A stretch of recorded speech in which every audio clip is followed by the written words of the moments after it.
नमस्कार। ANB news के खास कार्यक्रम बड़ी खबरों में आप सभी का स्वागत है। मैं हूं आपके साथ पल्लवी राजपूत। चलिए शुरू करते हैं खबरों का सिलसिला। पश्चिम बंगाल में हो रहे विधानसभा के चुनाव कई मायनों में अलग हैं। इस बार हिंसा और प्रचार के गिरते स्तर की वजह से मुख्य मुद्दे नदारद नजर आ रहे हैं। यही वजह है कि मौजूदा युवा पीढ़ी जिनका किसी राजनीतिक दल से संबंध नहीं है, उन्हें इससे निराशा हो रही है। पिछले कुछ सालों से शैक्षणिक संस्थाएं भी राजनीतिक दलों के निशाने पर ही रही हैं, चाहे वो कोई भी दल हो। इस कारण युवा सार्वजनिक रूप से अपने मन की बात करने से भी कतराते हैं। कोलकाता में पढ़ने वाले छात्रों को लगता है कि राज्य और केंद्र सरकारों ने शिक्षा और उच्च शिक्षा को लेकर अपनी अलग अलग नीतियां बनाई हैं, लेकिन उनका लाभ छात्रों को ज्यादा नहीं मिल पाता है। लगातार शोध और उच्च शिक्षा के बजट में कटौती होती चली जा रही है। उन्हें लगता है कि युवाओं और छात्रों के मुद्दे से राजनीतिक दलों के एजेंडे से बाहर ही रहते हैं। जब 2011 में तृणमूल कांग्रेस चुनाव प्रचार कर रही थी तो उसने राज्य में 10 लाख नए रोजगार देने का वादा किया था। फिर 2016 में उन्होंने 5 लाख नए रोजगार का वादा किया, लेकिन पश्चिम बंगाल की सरकारी वेबसाइट के अनुसार पिछले कुछ सालों में 2 लाख सरकारी नौकरियां ही खत्म हो गई और उनकी जगह पर संविदा पर लोगों को रखा जाने लगा। सरकार जो नौकरियों पर हर साल लगभग 4,000 करोड़ रुपए खर्च करती थी, अब 2,000 करोड़ रुपए के आसपास ही कर रही है। सबसे बड़ी चिंता है कि जब मौजूदा सरकारी नौकरियों के पद ही खत्म हो रहे हैं तो नई पीढ़ी को आने वाले दिनों में रोजगार कहां मिल पाएगा।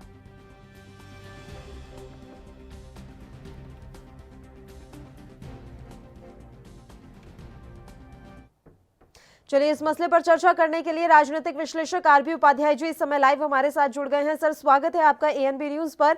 और सीधा सा सवाल है सर, पश्चिम बंगाल में जिस तरह इस समय चुनावी गहमागहमी साफ तौर पर देखी जा रही है, लेकिन अन्य राज्यों के विधानसभा चुनाव से पश्चिम बंगाल का विधानसभा चुनाव किन मायनों में अलग और अहम है? देखिए, आप देखेंगे पश्चिम बंगाल में अन्य राज्यों में फर्क है कि कहीं न कहीं बीजेपी को पश्चिम बंगाल में एक आशा की किरण दिखाई देती है। जब से आप देखेंगे 18 सीटें बीजेपी मिली हैं लोकसभा के इलेक्शन में, तो उन्हें एक उम्मीद है कि भाई वहां पर वैक्यूम है और हम अच्छा कर सकते हैं, तो पूरी ताकत वहां पर लगाई हुई है। बाकी स्टेट में उसे उतना नहीं नजर आ रहा है, चाहे हम आसाम की बात करें, चाहे दूसरे स्टेट की बात करें, तो वहाँ स्पेस नजर ना आने की वजह से उनका पूरा फोकस बंगाल पर है। और बंगाल में जिस तरीके से आप देखेंगे टीएमसी वर्सेस बीजेपी है, तो वो भी कहीं ना कहीं दोनों पार्टियों को सूट करता है। टीएमसी को भी पता है, टीएमसी भी यही चाहती थी कि लेफ्ट का और कांग्रेस का जो स्पेस है राजनीति में वो खत्म हो। तो बहुत हद तक मैं समझता हूँ कि ये कामयाबी मिली है। तो बंगाल का इलेक्शन, चाहे वो मीडिया हो या वहाँ की जनता हो, उसके बीच में टीएमसी वर्सेस बीजेपी होता चला जा रहा है। तो उससे कहीं ना कहीं एक अस्तित्व का संकट जो दूसरी पार्टियां हैं उनके सामने खड़ा हो गया है। और देखिए, इतना आसान नहीं है। ममता को भी वहाँ बहुत हल्के में मीडिया में या उसमें दिखाया जा रहा है। ये बात अलग है कि वो तुष्टीकरण की राजनीति करती रही है, एक वर्ग विशेष के लिए तरीके से उन्होंने राजनीतिक और आर्थिक जो फायदे, मान लीजिए हम बात करें तो वो जिस तरह इमामों को वहां पर जो नमाज पढ़ाते हैं उनके सहायक को पैसे दे रहे हैं, लेकिन जो मंदिर में पुजारी है वो भी एक गरीब होता है, उसका भी आय का कोई परमानेंट साधन नहीं होता है, उनको आप 2 पैसे नहीं दे रहे हैं। या बांग्लादेशी जो घुसपैठिए हैं, जिस तरीके से तुष्टीकरण की राजनीति के तहत उनको सुविधाएं दी जाती हैं, तो वो किसी से छुट्टी नहीं है। और देखिए, ये मानना पड़ेगा पल्लवी कि अब हिंदुत्व एक मुद्दा है हर इलेक्शन में, चाहे वो किसी भी स्टेट का है। और बीजेपी का जो प्लस पॉइंट है कि वो हिंदुत्व पर काम करती है और हिंदुत्व की बात करती है, जबकि बाकी पार्टियां हिंदुत्व की बात करने में कोताही करती हैं और परहेज करती हैं। तो उस वजह से ऐसा लगता है कि भी कहीं ना कहीं उनको ये लगता है कि अगर मान लीजिए हम टीएमसी की बात करें, वो क्लियरली हिंदुत्व की बात इसलिए नहीं करती कि भी जो दूसरा वोट बैंक है उसका वो कहीं छिटक न जाए। और देखिए, वहाँ बंगाल में बहुत बड़ी संख्या में आप देखेंगे कि मुस्लिम वोटर है और बहुत जबरदस्त वहां पर ये रस्साकसी रहती है कि मुस्लिम वोटर को कांग्रेस अपनी तरफ खींचती है और लेफ्ट अपनी तरफ। और फिर एआईएमएम का भी वहां पर जिस तरीके से प्रयास रहा, तो सभी पॉलिटिकल पार्टियां कोशिश करती हैं कि भी उसमें से कुछ हिस्सा हमें मिल जाए, तो मुस्लिम वोट बट जाता है। अगर ध्रुवीकरण सही मायने में बंगाल में होता है तो बीजेपी को फायदा होगा। अगर ध्रुवीकरण नहीं हो पाया तो बीजेपी बहुत अच्छा नहीं कर पाएगी, क्यों? बीजेपी वहाँ जिस तरीके से आगे बढ़ रही है और जो घोषणा पत्र बीजेपी ने दिया है, देखिए मैं तो ये मानता हूं कि वो कहीं ना कहीं भी दिल्ली का जो एक मॉडल है, दिल्ली मॉडल को कहीं ना कहीं मद्देनजर रखते हुए उन्होंने भी 1000, 2000, 5000 जिस तरीके से देने की घोषणा की है, वो भी कहीं ना कहीं एक फैक्टर कितना कामयाब होगा ये वक्त बताएगा। तो देखिए टीएमसी में आपस में फूट, ममता दीदी वहां पर अपने आप को एक संगठित नहीं रख पाई। शुभेंद्र अधिकारी का जाना और बहुत सारे जो लीडर्स हैं उनका पार्टी छोड़ना, तो उससे कहीं ना कहीं पार्टी डेंट हुई है और मैं मानता हूं कुछ न कुछ कमजोर जरूर हुई है।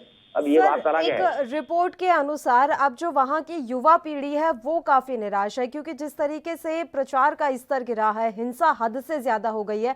हालांकि ये बात बार बार कही जाती है कि हिंसा तो वहां की राजनीति में हमेशा से रही है, लेकिन इस बार थोड़ा ज्यादा ही हद हो गई है, या यूं कहें पूरी हदें ही पार कर दी हिंसा ने।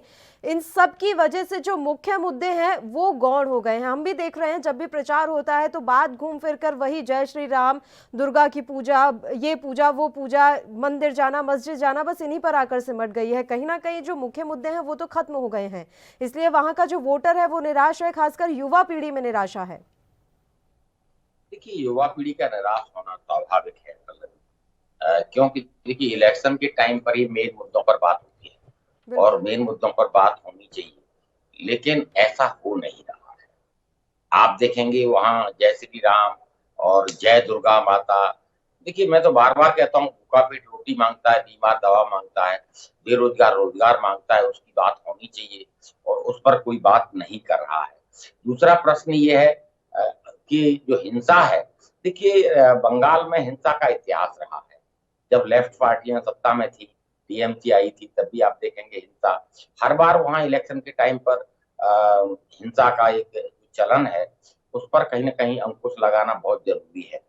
और वहां खुलेआम बम जिस तरीके से बनते हैं, जिस तरीके से बिकते हैं, प्लांट किए जाते हैं, तो वो चीजें कहीं ना कहीं पब्लिक डोमेन में हैं और मैं समझता हूं कि उस पर अगर सख्ती की जाए तो रोक लगाई जा सकती है। और मुख्य मुद्दे गायब करने में देखिए दोनों पार्टियों को सूट करता है।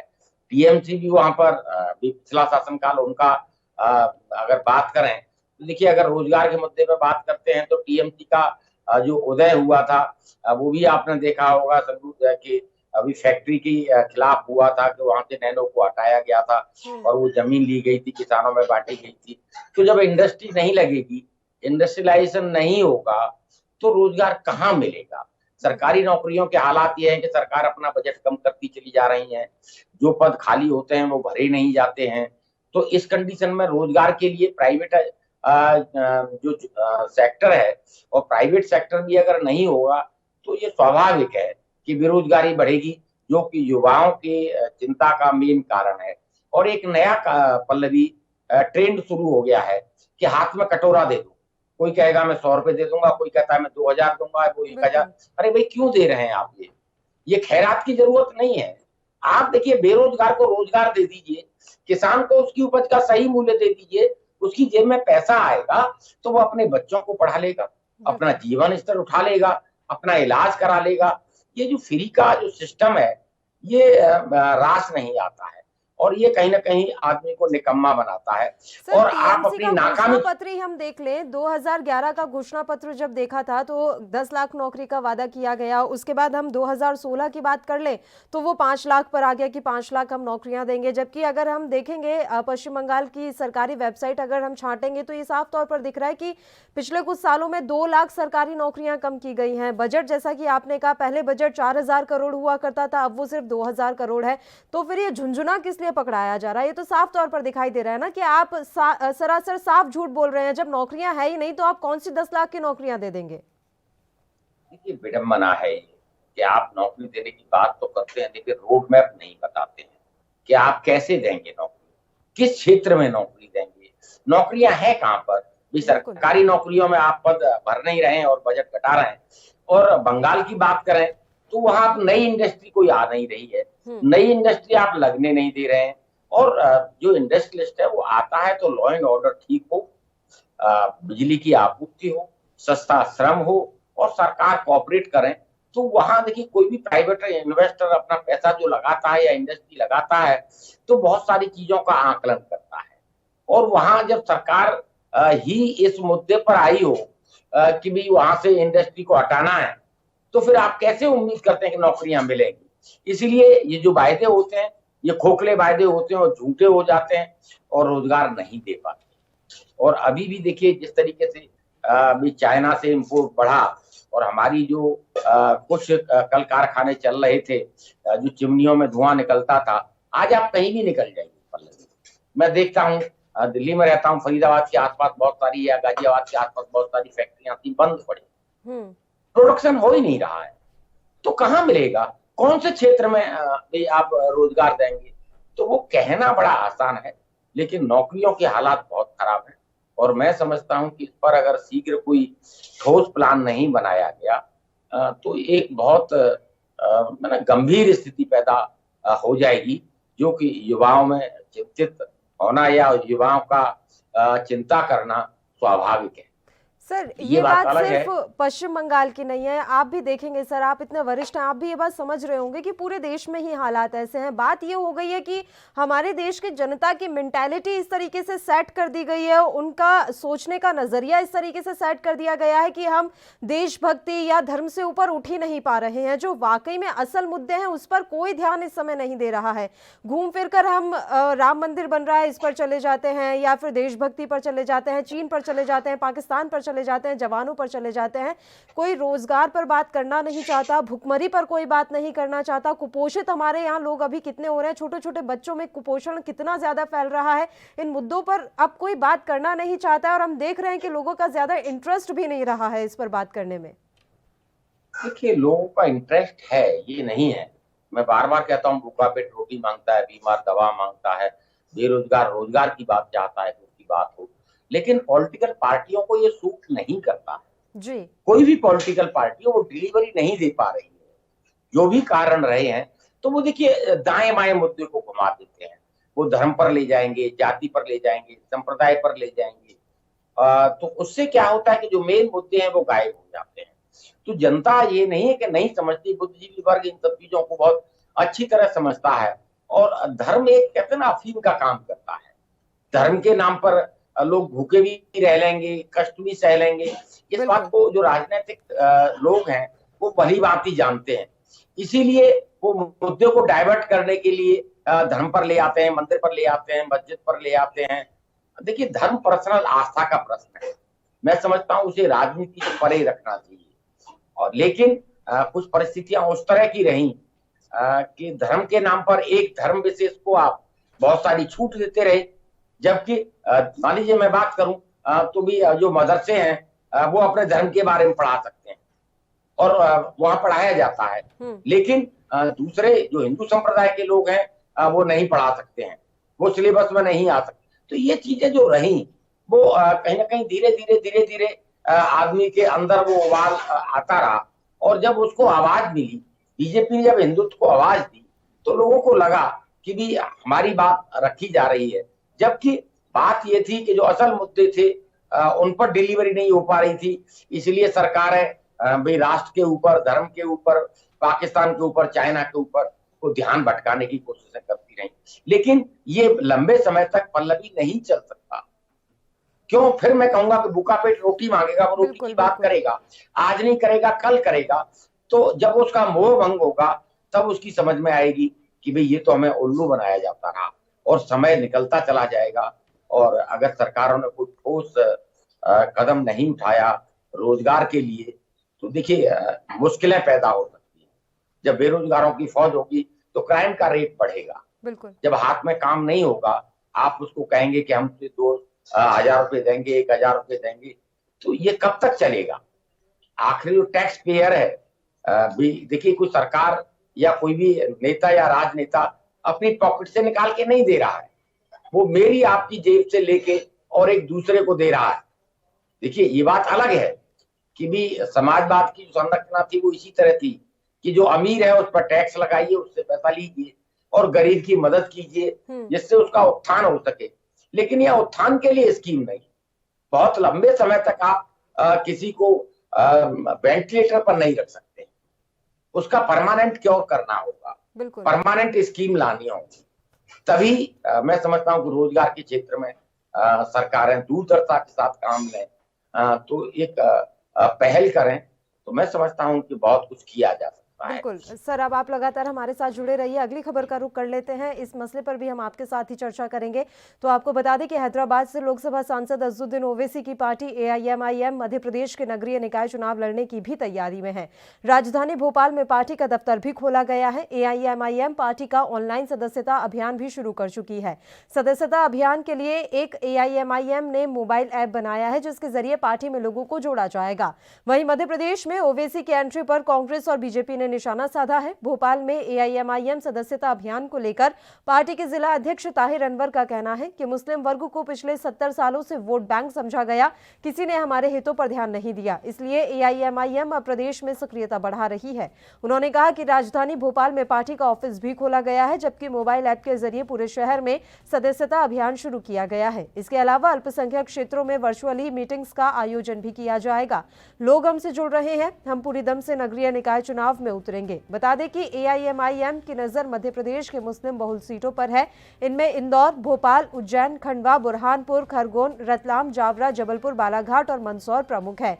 एआईएमआईएम एमपी नगरीय निकाय चुनावों में अपने कितने उम्मीदवार उतारेगी, इसका अंतिम फैसला पार्टी अध्यक्ष अजदुद्दीन ओवैसी करेंगे। फिलहाल पार्टी ने मोबाइल ऐप के जरिए पार्टी का सदस्यता अभियान शुरू कर दिया है। आरबी उपाध्याय जी लगातार हमारे साथ जुड़े हुए हैं, सीधा उन्हीं का रुख कर लेते हैं। सर, आप किस तरीके से देख रहे हैं, अजदुद्दीन ओवैसी धीरे धीरे अब पूरे देश में अपने पार्टी को मजबूत करने की कवायद कर रहे हैं। उत्तर प्रदेश ले लीजिए, बिहार ले लीजिए और अब मध्य प्रदेश, यहाँ पर भी नगरीय निकाय चुनाव में पार्टी अपने उम्मीदवारों को उतारेगी। क्या भविष्य देख पा रहे हैं आप अजदुद्दीन ओवैसी और उनकी पार्टी का?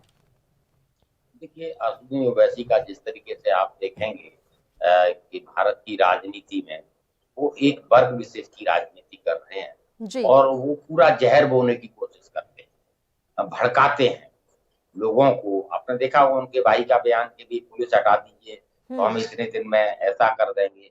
तो इस तरह के बयानों से कहीं ना कहीं कट्टरता के साथ जिस तरीके से वो इलेक्शन में विभिन्न प्रदेशों में जा रहे हैं और जहां मुस्लिम बहुल इलाके हैं वहां जाके जिस तरीके से वो अपनी पैठ बना रहे हैं, तो देखिए वो चिंता का विषय है।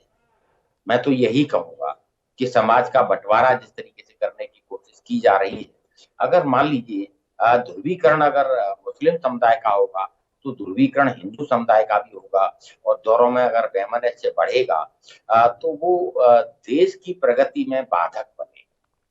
तो कहीं ना कहीं उनका जो एक काम करने का तरीका है वो वही है कि मुस्लिम बहुल इलाकों में जाते हैं और वहां जाके वो लोगों को समझाते हैं कि भी इस तरीके से अच्छे हितैषी हम हैं, आपके हिमायती हम हैं। तो वो जो चीजें हैं वो बिना पढ़े लिखे लोगों की समझ में बहुत जल्दी आ जाती है। वो आगे नहीं सोच पाते हैं, एनालिसिस नहीं कर पाते हैं कि भी ये वैमनस्य बढ़ेगा तो इसका कितना बड़ा नुकसान भी वर्ग विशेष को या समुदाय को उठाना पड़ेगा। मान लीजिए आप इसी तरीके के बीज बोए हैं तो फिर आप सोचें कि बहुत अच्छे परिणाम आएंगे, वो नहीं आने वाले। बिल्कुल। ये ये बात अलग है कि भी आप कहते हैं कि भी बीजेपी हिंदुत्व का बात करती है, लेकिन वो सबका साथ सबके विकास की बात नहीं करती है। वो सिर्फ एक संप्रदाय तक सीमित रह के कोई भी सत्ता में पहुंच जाए, ये संभव नहीं है। लेकिन उससे जो समाज है हिंदू और मुस्लिम के बीच की खाई है वो और बढ़ेगी, जिससे मैं समझता हूँ अगर मान लीजिए यही आर्थिक बहिष्कार तक बात पहुंचेगी जब वैमनस्य बढ़ेगा। और आज मैं देख रहा हूँ सोशल मीडिया पे बहुत सारी चीजें आ भी रही हैं इस तरीके की कि भी एक वर्ग विशेष या समुदाय विशेष की कोई डिलीवरी बॉय खाना लेके आ रहा है तो खाना नहीं लेंगे, या मान लीजिए कल को बहिष्कार हो कि भी हम उनके यहाँ से सामान नहीं खरीदेंगे। तो बहुत सारे लोग जो आप देखेंगे कि सब्जी बेचते हैं, फल बेचते हैं, उनकी आजीविका का संकट खड़ा हो जाएगा। वो ये भूल जाते हैं कि ये कोई अच्छा फॉर्मूला नहीं है। ये बात अलग है कि तात्कालिक आपको फायदे होते हैं और आप कहीं राजनीति में स्टैब्लिश हो जाते हैं, तो उनका शुरुआती जो काम करने का तरीका रहा वो वर्ग विशेष तक रहा, लेकिन बीच बीच में वो कोशिश करते हैं, दलित और मुस्लिम को साथ लाने की कोशिश करते हैं। ये ओवैसी बंधु भी एआईएमआईएम भी जानती है कि भाई इस जाति की या धर्म की राजनीति से हम बहुत आगे तक नहीं जा सकते हैं जब तक हम और किसी का साथ न लें। तो देखिए अभी तक क्या होता था, आप देखेंगे कि भी समाजवादी पार्टी का एक फॉर्मूला था कि मुस्लिम और यादव M/Y फैक्टर था। वो दलित और मुस्लिम एक फैक्टर लगा के बीएसपी आगे बढ़ती थी। तो वो जो फॉर्मूला है, अगर मान लीजिए MIM आती है तो वो फॉर्मूले फेल होते हैं और बहुत सारी पॉलिटिकल पार्टियों को नुकसान होगा। बिहार के इलेक्शन में देखेंगे बहुत सारी सीटों पर जो पॉलिटिकल पार्टियां कांग्रेस है या दूसरी पार्टियां हैं जो ये सोच रही थी कि भी मुस्लिम मतदाता हमें भी वोट करेगा, और जब MIM वहां आ गया तो वो पूरा वर्ग विशेष संप्रदाय उनके साथ हो गया, तो पॉलिटिकल पार्टियों को नुकसान हुआ। और यही हालात अगर उत्तर प्रदेश या मध्य प्रदेश या दूसरी जगह होगी, मान लीजिए हम मध्य प्रदेश की बात करते हैं, वहां जो मुस्लिम है वो कांग्रेस को वोट करता है, तो अगर मान लीजिए MIM जितना मजबूत वहां पर होगा, कांग्रेस उतनी ही मध्य प्रदेश में कमजोर होगी। और बीजेपी ये देखती है कि भी जो मुस्लिम है जो कांग्रेस की तरफ जाता है वो MIM की तरफ आ जाए तो जो जीत का रास्ता है वो आसान हो जाएगा। तो कहीं ना कहीं ये कहा जाता है कि भी MIM या ओवैसी के गाड़ी में जो पेट्रोल है या डीजल है वो एक विशेष दल डलवाता है, वो इसीलिए कहा जाता है क्योंकि दिखता है कि भाई जैसे ही ओवैसी का उभार होगा तो उसका जो बेनिफिट है वो कहीं ना कहीं एक दल विशेष को होगा। तो इसीलिए उस दल विशेष की बी टीम भी कहा जाता है। और इसीलिए मैं देखूंगा कि ओवैसी साहब का जो विश्वास है वो भी कहीं ना कहीं मुस्लिम समुदाय में भी कम होता है। वो लोग भी ये कहने लगे हैं कि भी ये बीजेपी के लिए काम करते हैं, दूसरे दलों को हराने के लिए कि भी हमें सत्ता मिले या न मिले, लेकिन जो दूसरे दल हैं उनको बहुत बड़ा नुकसान पहुंचा देते हैं। बिल्कुल, मान लीजिए हम वोट उत्तर कटवा की प्रदेश स्थिति में वो रहते हैं और यही उन पर लगातार आरोप भी लगते रहे हैं कि वो बस वोट कटवा की भूमिका निभाते हैं और भारतीय जनता पार्टी के लिए टीम बी बनकर काम करते हैं। सर बहुत बहुत शुक्रिया तमाम चर्चा के लिए, आप हमारे साथ जुड़े। तो आपको बता दें कि अब मध्य प्रदेश में भी AIMIM चुनाव लड़ेगी। उन्होंने फैसला लिया है कि नगरीय चुनाव में वो अपने उम्मीदवार उतारेंगे। चलिए अगली खबर का रुख कर लेते हैं। दिल्ली में शराब पीने के लिए जो कानूनी उम्र है उसे 25 साल से घटाकर 21 साल कर दिया गया है। इसके साथ साथ दिल्ली सरकार ने एक और बड़ा फैसला लिया है। अब राजधानी में सरकार शराब के ठेके नहीं चलाएगी। दिल्ली सरकार किसी नई शराब की दुकान को भी मान्यता नहीं देगी। इन फैसलों के बारे में नई एक्साइज पॉलिसी को जारी करते हुए बताया गया है कि दिल्ली के डिप्टी CM मनीष सिसोदिया ने कहा कि ये नए फैसले दिल्ली की नई एक्साइज पॉलिसी का हिस्सा हैं। दिल्ली की एक्साइज पॉलिसी में केजरीवाल सरकार ने कई और महत्वपूर्ण बदलाव किए हैं। अंडर एज ड्रिंकिंग के खिलाफ मुहिम चलाते हुए सरकार ने शराब पीने की लीगल उम्र को घटाकर 21 साल कर दिया है। उत्तर प्रदेश और मध्य प्रदेश की तरह अब दिल्ली में भी शराब पीने की लीगल उम्र 21 साल होगी। 21 साल से कम उम्र के युवा शराब ना खरीदें, इसकी सख्ती से चेकिंग होगी। इसके लिए आई कार्ड चेकिंग जरूर की जाएगी।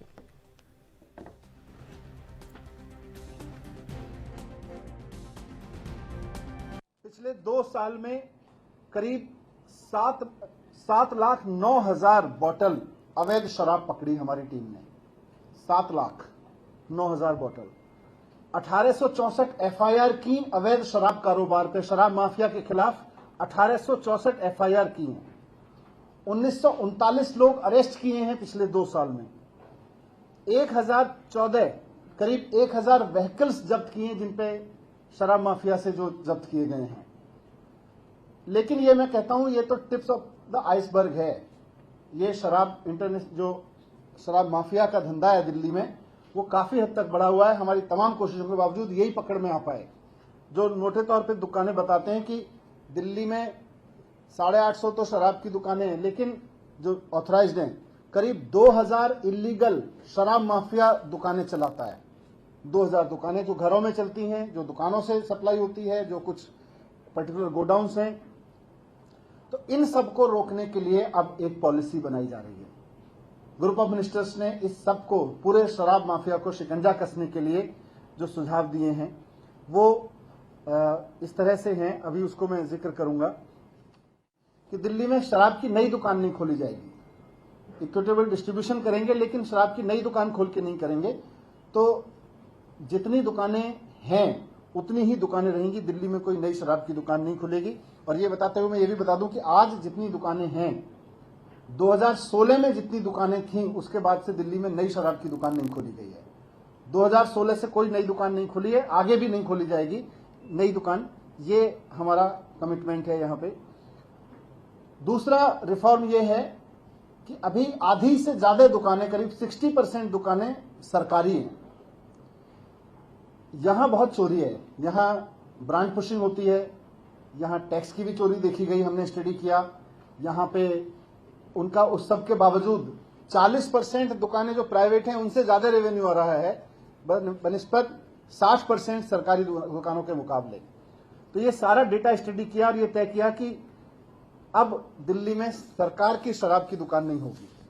दिल्ली में सरकार की शराब की दुकानें विड्रॉ कर ली जाएंगी, क्योंकि दूसरा क्वालिटी लिकर, दिल्ली में जो भी लिकर सेल होगी उसकी क्वालिटी इंटरनेशनल स्टैंडर्ड्स की होनी चाहिए। वो लो क्वालिटी स्पूरियस लिकर ना हो, इसके लिए सरकार अपना एक इंटरनेशनल सिस्टम बनाएगी चेकअप का, सब उसके क्वालिटी चेक का। ये इसमें तय हुआ है। एक और पहलू है कि देश में अलग अलग राज्यों में लिकर कंजम्पशन की परमिसेबल एज अलग अलग है। ये बहुत बार बात उठती रही है कि दिल्ली में ज्यादा है जबकि गुड़गांव, ये नोएडा उत्तर प्रदेश में कम है।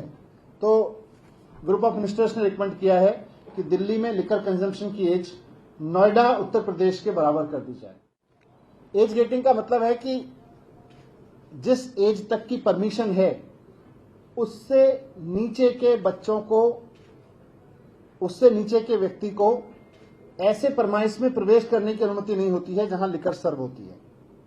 यानी कि रेस्टोरेंट्स खासतौर से जहां बार्स हैं या लिकर कंजम्पशन अलाउड है, जहां पे जिनके पास परमिशन है लिकर कंजम्पशन का, उन रेस्टोरेंट्स में केवल अगर अकेले बच्चे आते हैं तो 21 साल से कम के बच्चे को, जो भी एज लिमिट है उससे कम के बच्चे को प्रवेश करने की अनुमति नहीं होगी। तो ये एक एज गेटिंग, एक इंटरनेशनल एक्सपीरियंस है, दुनिया भर में इसको लागू किया जाता है। खासतौर से माँ बाप इस बात को लेकर बहुत चिंतित रहते हैं कि हमारे बच्चे अगर अकेले जा रहे हैं तो वो कहीं जाके लिकर कंजम्पशन, कहीं लिकर उसमें बार में ना बैठें। तो किसी भी बार में या ऐसे रेस्टोरेंट जहां लिकर सर्व होती है वहां पर अगर बच्चे अकेले जा रहे हैं तो उनसे एज बार से नीचे के बच्चों को नहीं वहां पे अलाउ किया जाएगा, एंट्रेंस नहीं दी जाएगी उसके लिए। 21 साल।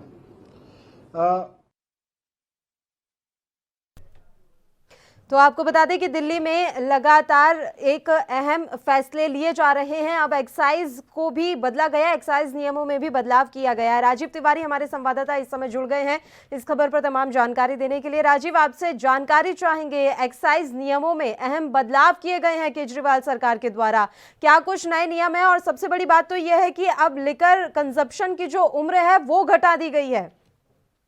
देखिए, बिल्कुल सही कहा आपने। यहाँ पर एक चीज समझनी होगी, जिस तरीके से लगातार कहीं ना कहीं दिल्ली सरकार जो है वो कहीं ना कहीं तो वाइन शॉप की जो दुकान है, यानी कि शराब की जो दुकानें है उनको कहीं ना कहीं प्राइवेटाइजेशन करने जा रही है। उससे कहीं ना कहीं जो 20% का जो रेवेन्यू बढ़ेगा वो कहीं ना कहीं दिल्ली सरकार के काम आएगा। मगर जिस तरीके से दिल्ली सरकार ने इतना बड़ा कदम उठाया है कि जो वाइन खराब यूज करने वाले हैं, यानी कि जो खरीदने वाले हैं, उनकी उम्र पहले 25 साल रखी जाती थी और अब वो घटाकर 21 साल कर दी गई है। यानी कि कहीं ना कहीं जो शराब की जो माफिया किया जाता था या फिर कहे जो बेची जाती थी चोरी से, वो कहीं ना कहीं उस पर लगाम लगाते हुए नजर आएंगे। मगर जिस तरीके से लगातार दिल्ली सरकार की कोशिश है उससे साफ जाहिर है आने वाले समय के अंदर क्राइम रेट बिल्कुल बढ़ेगा, क्योंकि जिससे कम उम्र के लेने वाले होंगे तो कहीं ना कहीं उससे उनको ये भी अंदाजा नहीं होगा कि किस तरीके से वाइन खरीदनी है या फिर शराब खरीदनी है, और लगातार कहीं ना कहीं दुकानों पर भीड़ नजर आएगी। और क्योंकि जिस तरीके से सरकारी दुकानों को अब प्राइवेटाइजेशन किया जाएगा, यानी कि अब